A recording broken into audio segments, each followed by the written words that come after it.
Welcome back, guys, to Futbal Biz podcast. As always, I'm Grayson. He is Hunter, and today we're going to unravel the World Cup quarterfinal matches and then preview the semifinal matches.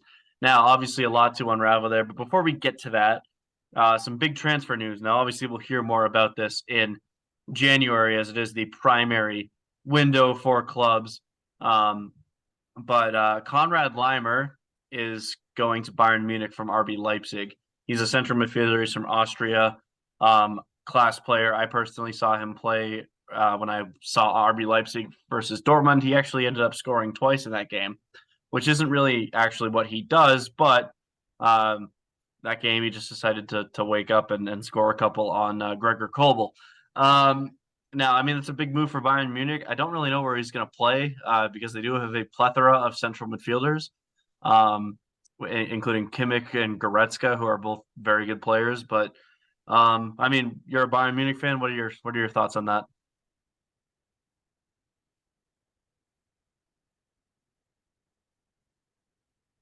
Wait, Uh, hold, Sorry. no, go ahead, continue. A few things. Bayern is one of the teams that is looked upon as a poaching team, just because they always, they get people from Dortmund, kind of slight them a little bit. This is definitely a slight on RB Leipzig. Uh, as a football fan, maybe it's not the greatest thing for the league, but as a Bayern fan, of course, I love it. I don't. I agree. I don't really know where he's going to fit in, just because the plethora of midfielders, as you said. And Kimmich is a staple on the team. Goretzka is a staple on the team. Uh, yes, you could use him as a sub, but there's so many subs. It's like people are gonna start wondering about their playing time and where they fit. It might start some unrest in the club. Personally, I think the team should have focused more on a goalkeeper, considering the situation with Manuel Neuer. For those of you who don't know, he did uh, break his leg, I believe it was, Broke his in a leg at a skiing ski trip. trip. So yes, Germany's out of the World Cup. You take your vacations, but the season is probably closer than you think, and an injury that serious does take a long time. So the season could be in jeopardy in terms of that. But nevertheless, a signing like that is huge, and overall, I'm excited about that. I did just want to take 1 minute beyond that to say rest in peace to Grant Wall, a famous U.S. reporter for the U.S. men's national team and soccer overall. It was a huge loss in Qatar. It happened a couple Yeah. days ago. If you want to touch on that, be my guest. But it is Yeah, I a will. sad. There's definitely he collapsed at a stadium, unfortunately, and there is a lot of speculation. Now, nothing's been confirmed yet as to what happened. The autopsy, I believe, will be performed in the United States. His body has been sent back. Um, his brother, though, did say that there is suspicion uh, with his death because of the circumstances, which were Grant wore a shirt supporting the LGBT plus community in Qatar, which we've seen this whole tournament has unfortunately been frowned upon. Um, and there's speculation that he may have been poisoned. So we will, I'm assuming, hear more about that. It's a very big loss for the community, and I feel for his family and his friends, and rest in peace, Grant. Yeah, not really much more I can unfortunately say about that. Um, yeah, it's a big loss for the community, and I hope that if it was foul play, that they're able to get to the bottom of it. Anyways, with that being said, jumping right into a bit of a quarterfinal roundup. So, the Croatia Brazil match was the first one that was played, and I don't think we could have asked for a better chaotic extra time. Neymar obviously running in, scoring a great goal, rounding Livakovic and just roofing it in the net. I'm not gonna lie, when that goal was scored, I thought the game was over. Um, and then Croatia equalizes, and I go into a frenzy because I was really pulling for Croatia in that game.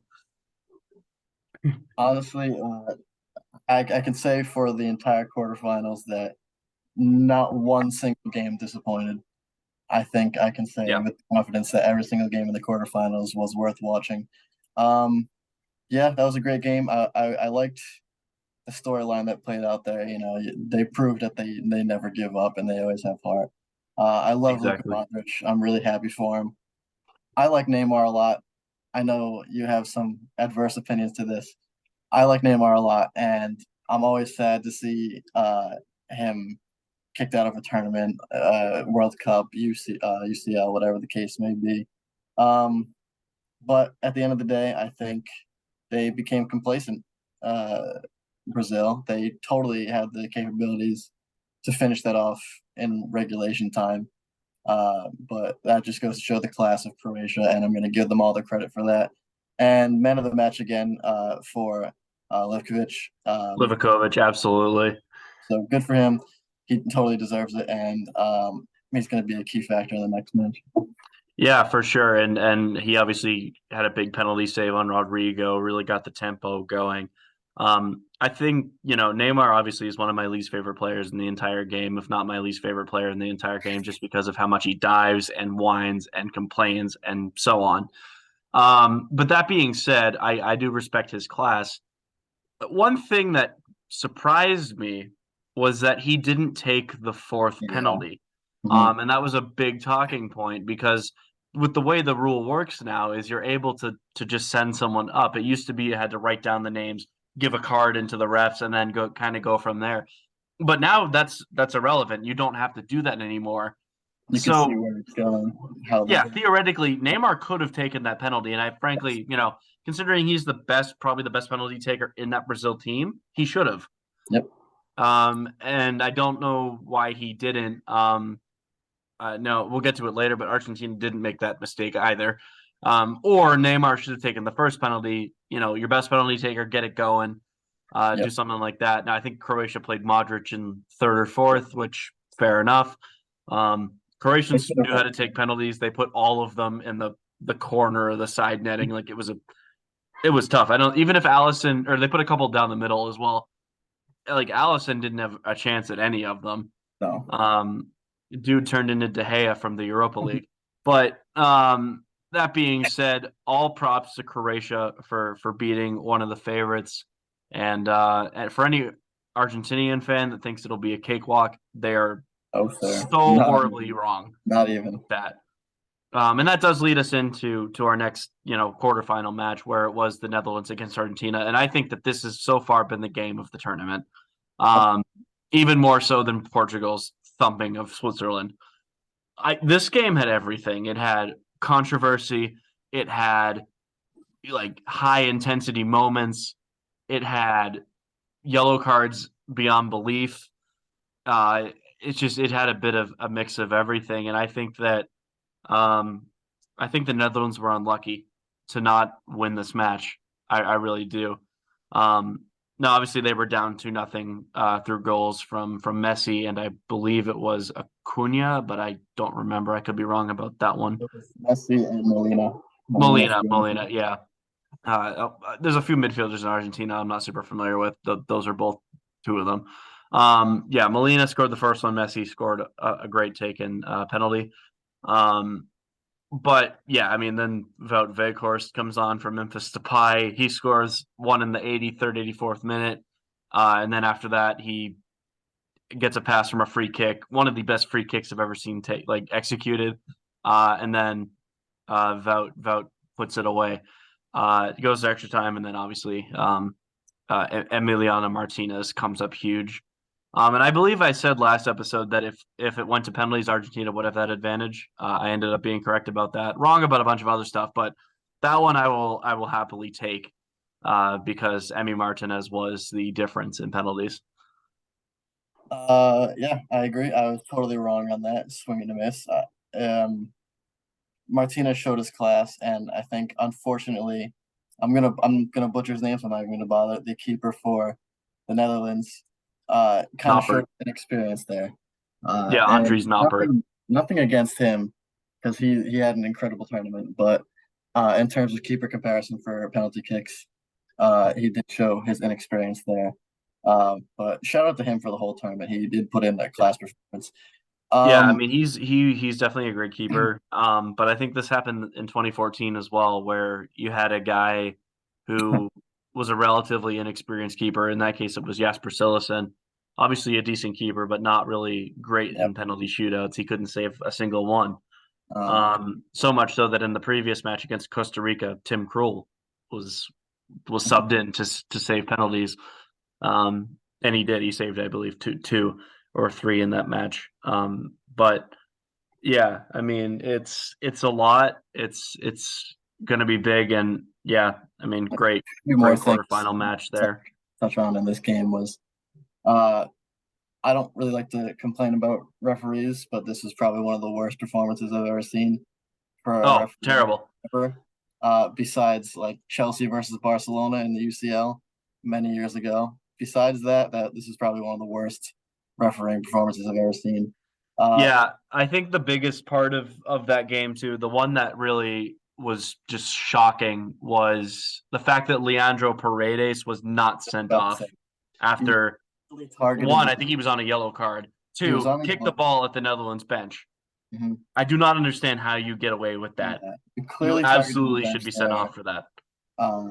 Whether you meant it or not, you could have seriously, even if it went into the stands, you could have killed a fan for all you know. With Yes, that exactly. was And a play. a lot of people were shouting that Van Dijk should have been sent off, but I actually think Van Dijk's reaction was completely But warranted. I necessary, think him absolutely bulldozing Paredes is it's hilarious. kind of like you disrespected my team. I'm going to disrespect you. I'm a lot bigger than you, and basically everyone in your team. And I'm going to shove you right to the ground. as team captain, it's your responsibility to look Yeah, over the team. And of course, that's not uh, a responsibility that's very common, where you have to do that because stuff like that doesn't happen all the time.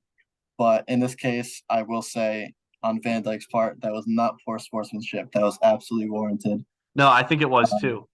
And yeah, he had every right to do that. And I think the yellow card for it was fine. That's one of the few in the match where I was like, can't sure, really complain about that. But again, yeah, he's the captain. He stands up for his players and his I teammates, his appreciate that. coaches, Yeah, everyone on that bench. And yeah, after this match, I mean, just the way that Argentina played too, I have absolutely no respect for their team. Unfortunately, um, I want them to get quashed by either Croatia or if they do make the final, whoever wins the other match, whether it be France or Morocco. Yeah, I cannot root for Argentina after that match. That referee got sent home as well. So I'm hoping that that FIFA takes care of that. Will they? Probably not, but we'll see there. Um, and then on to the second match day, we saw Morocco against Portugal, which probably was the big shock. Um, the fact that Portugal just could not get it going against a very strong defense. mhm. And yeah, it ended up being 1-0. Yusuf and Nesri scoring a great goal. Dude caught air and just headed it right by Diogo Costa, who is absolutely at fault for that. He missed the ball. Yeah. I mean, looking at it right now, possession was 73 to 27. Portugal with the possession lead. I guess possession obviously doesn't matter uh, a 100%. Clearly, Morocco, obviously, they had the result.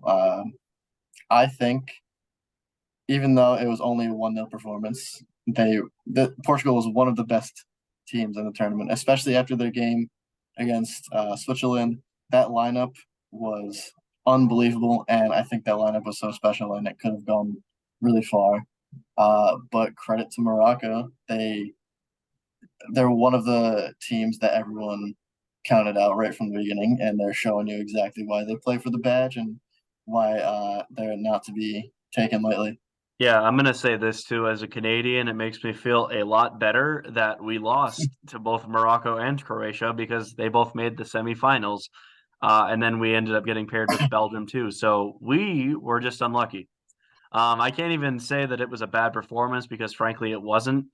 We just got put in the absolute toughest group Yeah, that for sure. that could be put together. Yeah, no, complete fair play to Morocco there. But I'm going to speak about Portugal's final ball in the final third. It was atrocious. It was awful. They could not string a pass if you like ask them to. They just Yeah. couldn't. Their execution was so bad that you could put someone under a guillotine and the blade would still miss. That is how bad Portugal's final ball was. Like, I don't understand how your final ball is just that awful. They had no shots. Like, I think this is a case of a team being complacent again. They went into the game thinking it's a cakewalk, and I think, like you said, their last few minutes of play showed their panic and their realization that they really messed up here. Um, they put in an amazing lineup. It's not like they held back in terms of that, but whatever the case may be, I know a lot of the Portuguese players afterwards complained about the refereeing as well. Uh, Being an Argentine ref, assuming it was foul play pushing Argentina toward the final. Whether that's the case or not, um, you're gonna have to blame yourself for the passing at the yeah, end. it's It's the not fact that they fair. couldn't score. There's only Yeah, so in this game, there's only so much you can pin on the ref. Um, obviously he wasn't invited back either, I don't think, but it was not. it's the fact that they just couldn't put one in the back of the net. Now Bunu obviously had a great game, but They only as had I two said, touchdowns. they had a lot of trouble getting shots off because of how stingy Morocco's defense is, and that was even after losing their captain Roman Saiz to an injury. And I really think that this team is going to be tough to break down, even for a team like France. Um, I think Morocco absolutely earned their place in the semifinals. They played really well. Obviously, one of their guys did get sent off after two yellows, and I honestly thought Morocco had more of a right to complain about the ref because I thought the second yellow was kind of soft. Yeah, Um, but it is what it is. Morocco's through. Portugal is not. Most likely, unfortunately, Cristiano Ronaldo will not be winning a World Cup unless he plays in the next tournament when he's 41. It is highly unlikely that he is back. if Uh, he's featured in the squad, he will not be playing very much. yeah, Um, he'd be more of a role player. yeah. So again, I'd love to see him win a World Cup. I would have loved to see a lot of people win this World Cup.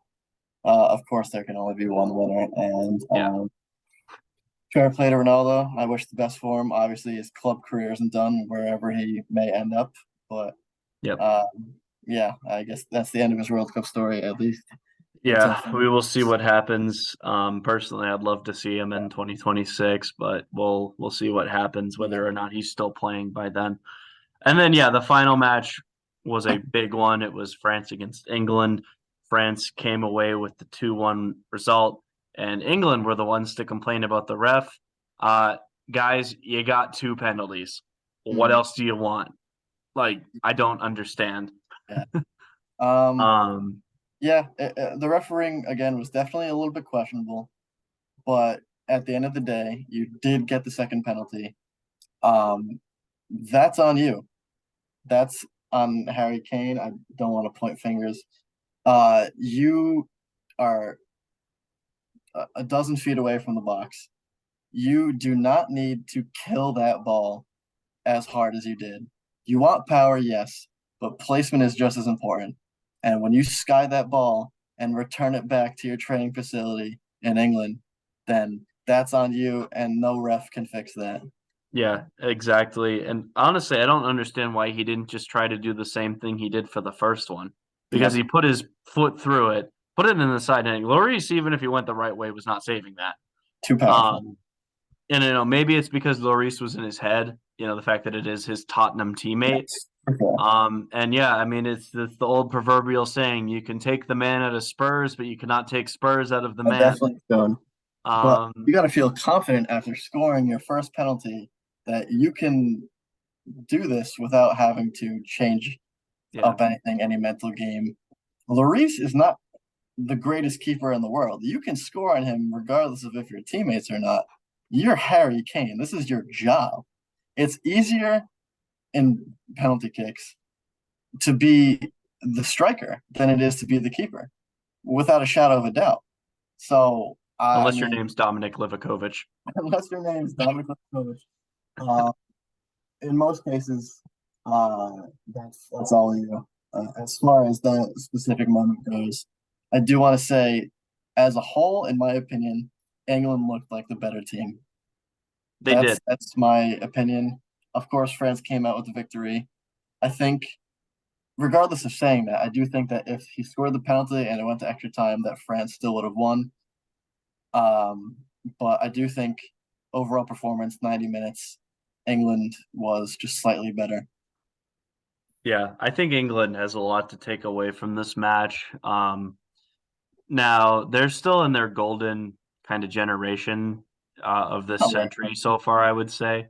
This Yeah, team is definitely better than the ones that were 2006, 2010. they could win the Um, Euros this next upcoming Euros yeah, with confidence. I think a lot of it falls under Gareth Southgate, though, because some of the selections he made before the tournament, prominently in defense, were poor. Um, and there are options out there for this team.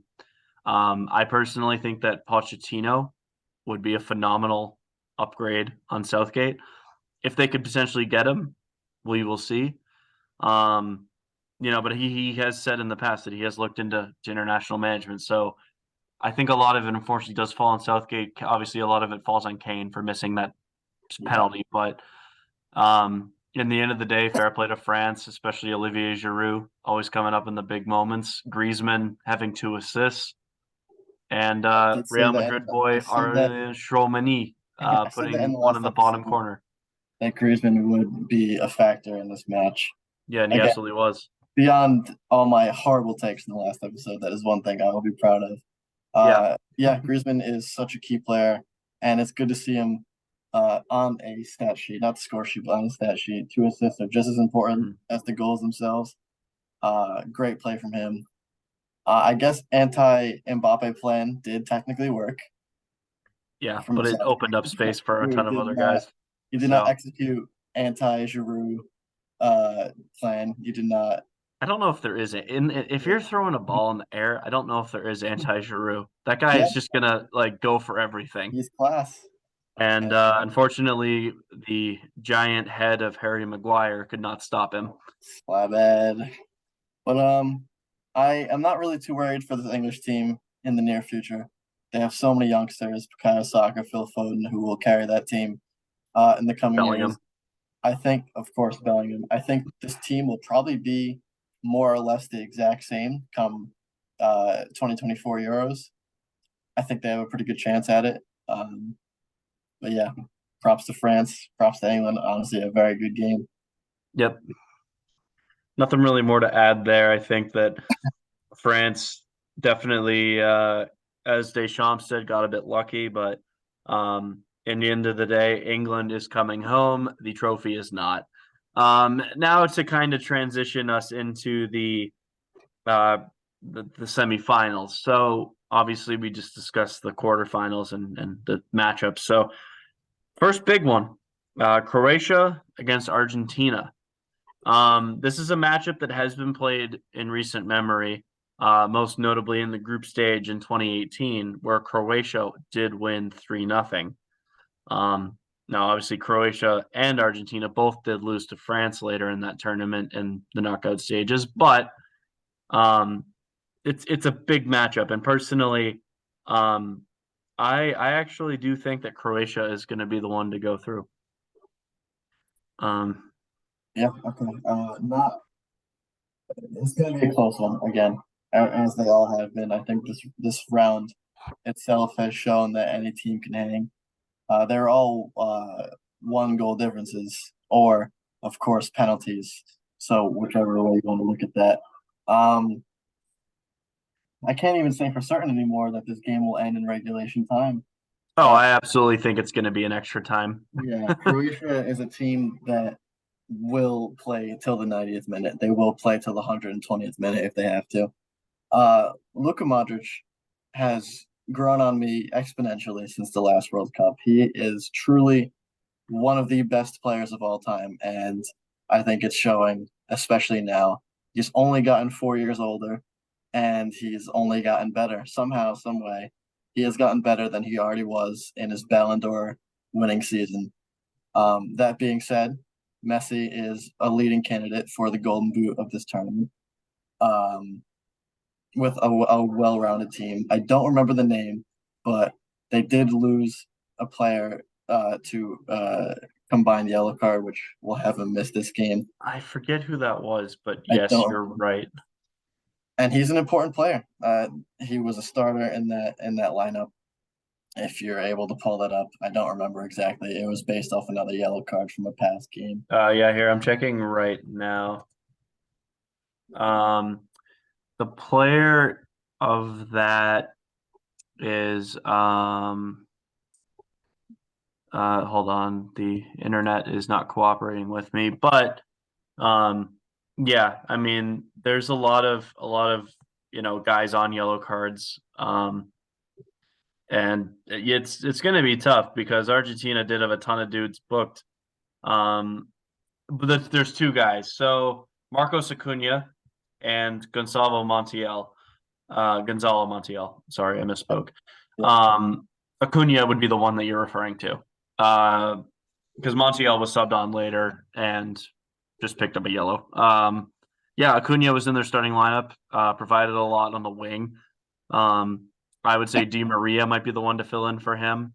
yes, Uh, which is I mean, prime obviously Di Maria is an upgrade, but now I would say that that's potentially a downgrade as Di Maria is not the player he once was. Um, Unlike Modric, he's kind of been on a I still regression. think it provides a lot of value though for this squad. Oh, for sure. I think it will, even if it's a downgrade, which I don't really think it is. It's not a significant downgrade. Um, they will have to change their formation a little bit, which I think this formation has worked for them. But Yeah, well, they actually did change the formation for the Netherlands game. They used a back three. I don't think they're going to do that again. I would they don't need assume to. that against a different opponent, they're going to use a back four. I think they're just going to try to match what Yeah, Croatia does. I think this is a team that needs to attack, because Yeah. Croatia does not have that one player that one Mbappe type player that you have to make a whole plan around. I think the team as a whole gels so well together that anyone can score. Uh, like we saw in the 117th minute, a sub comes on and scores a beautiful goal, really. So, as far as prediction goes, it's so tough, but I think by just the slimmest margin, I think uh, Croatia has more going for them right now, and I don't think anyone will see it as a total surprise. Any Um, real yeah, fan of football will know that Croatia is fully capable of winning this. I am going to go with uh, Croatia wins on penalties after a 1-1 result, same as Brazil. Um, I think if they do go behind, they have shown that they have the fight in them to get that equalizer, like Bruno Petkovic is against Brazil. Um, I just think that they have that edge where they just absolutely can step it up. And that being said, obviously Argentina's got the better attack, and I would say probably the better defense. Croatia's got the midfield to get it done.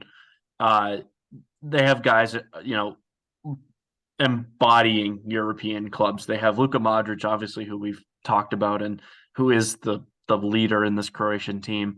But that being said, they also have Mateo Kovacic, key player for Chelsea. Obviously, he hasn't played as much as he used to, but he on his day is a phenomenal midfielder. Marcelo Brozovic for Inter Milan, who's been there since 2015. He's a phenomenal midfielder in the prime of his career, both him and Kovacic. And then Mario Pasalic, who plays. Last I saw at Atalanta, he might be somewhere else now, but those are all quality midfielders, and I think that they just have that edge where Argentina doesn't necessarily. Argentina's best midfielder, and no offense to him, is Rodrigo de Paul, who is yes, he fair class player, did well in Italy as well as some of Croatia's midfielders, but I just don't see him being that difference maker in midfield to stop these guys. If all hell breaks loose and Croatia throws numbers forward, I just don't see it. Um, yeah, but I think it's good for a 1-1 draw. I think both goals will be scored in regulation. I'm going to go with Messi does get one. first, and then somebody like Ivan Perisic, who I just forgot to mention if I'm talking about midfielders. Ivan Perisic scores an equalizer and brings it to extra time, where Croatia do win on penalties, with Livakovic being the hero once again. I That is will my say, I prediction. think Rodrigo De Paul did get subbed off for injury. I don't know how serious it is, but that's something to look at. I Something didn't see it in the report. I think he's okay. I don't know about Roman Saiz either for Morocco, but yeah, I think DePaul will play unless it's serious. I don't believe he was sent home, so I'm under the assumption that he's going to play in this game. yeah. Um, yeah, so both of us have Croatia going through. Now, as for Morocco, France, I really don't like downplaying Morocco because their class. Um, I said Portugal would be too much for them. Unfortunately, they weren't. Well, I say unfortunately, but good for Morocco. Um, I think France is actually going to be too much for them. Now, obviously, the key matchup here is Kylian Mbappe against Achraf Hakimi. I think those two are going to shut each other down. I think that Hakimi is going to know Mbappe like a book, considering the pace for one. Hakimi can keep up with Mbappe, but also the fact that they play together at club level. They know each other's strengths and weaknesses. That being said, I think everyone else on France is going to be too much. Now, obviously, Morocco's midfield has had a great tournament. No, Ahi, I can't remember how to exactly pronounce his name, but number 8, central midfielder, has been linked to Barcelona recently. And then Sofiane Amrabat has been phenomenal for Morocco. Plays for Fiorentina. I think that those guys are going to have a huge game against the likes of Chouameni and Rabiot.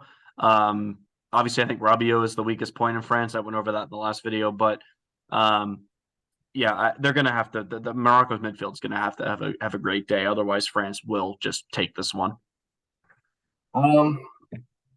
Yeah, Morocco's been a great story, and I'm definitely not counting them out of this game because, again, they beat a team like Portugal, which was such a complete team. That being said, I do think France is a better team than Portugal, and should they have played against each other, France, in my opinion, would have went forward. This is not a game that's won in the first half. This one specifically. No. It'll definitely come down in the second half, and it's not unlikely that it goes to extra time. But I feel like France is gonna put two past them in the second half and in rapid succession of each other. That's a very specific prediction, but that's one that I can see. That's very possible, especially with the loss of Saiz. I do think Bono is a better keeper than Lloris, at least right now in form. But France has better protection. So I think at the end of the day, I'm going to put France over. And as crazy as it is, it looks like, in my opinion, and very likely that it could be a repeat final of 2018. Yeah, I absolutely think it can be. I'm just looking up Saiz now, and apparently he's not completely out of the question to play, but I just don't think he will. I think that he's going to be out Yeah. for this, but I guess we'll see. I'm hoping he does because I think he is their captain, he is their leader. I think Morocco does have the best chance with him. But yeah, I also think it. I also have the prediction of the 2018 final repeating. I do think it'll be France against Croatia again. I think Croatia's mentality is going to carry them over Argentina, but France, I just think, have that squad. Now, obviously, originally I had them going out in the group stage. They've since proven me wrong. They're not gonna succumb to the World Cup curse. I think they have a really legitimate shot at being the first team to repeat in 60 years. And I think they will have that shot. I think that they're gonna progress and go on to beat maybe potentially go on to beat Croatia again. That being said, if Morocco does make it over France, I will be the first person to congratulate them because similarly to Croatia in 2018, they're a team that no one would have expected in the final. Now, obviously, my dream prediction would be Croatia against Morocco, two teams that have never won it before. I just don't see it happening. I think at least one of them is going to lose to the favorite, and I think that's going to be Morocco, unfortunately. But yeah, we will see what happens. It's a big two matchups. First one tomorrow at 2 p.m. Eastern time, Croatia against Argentina. And yeah, we'll find out what happens there. Yeah, I got nothing to add to that. I think it's going to be another good 2 games. Yeah, I'm excited to see how this plays out. No matter which way it plays out, I think this final is going to be amazing. Whether it's a repeat, whether it's past versus future in Messi and Mbappe, I think it'll be pretty good, and I'm excited to see how this goes. For sure. Anyways, that will do it for us on this episode. We summarized the quarterfinals, predicted the semifinals, and at the beginning did talk about Konrad Laimer's transfer to Bayern Munich. Should hear about more transfers soon enough, especially in January after the World Cup. We'll see what happens there. As always, until next time, I am Graysen Mortimer. Hunter Boyven. And we will see you next time.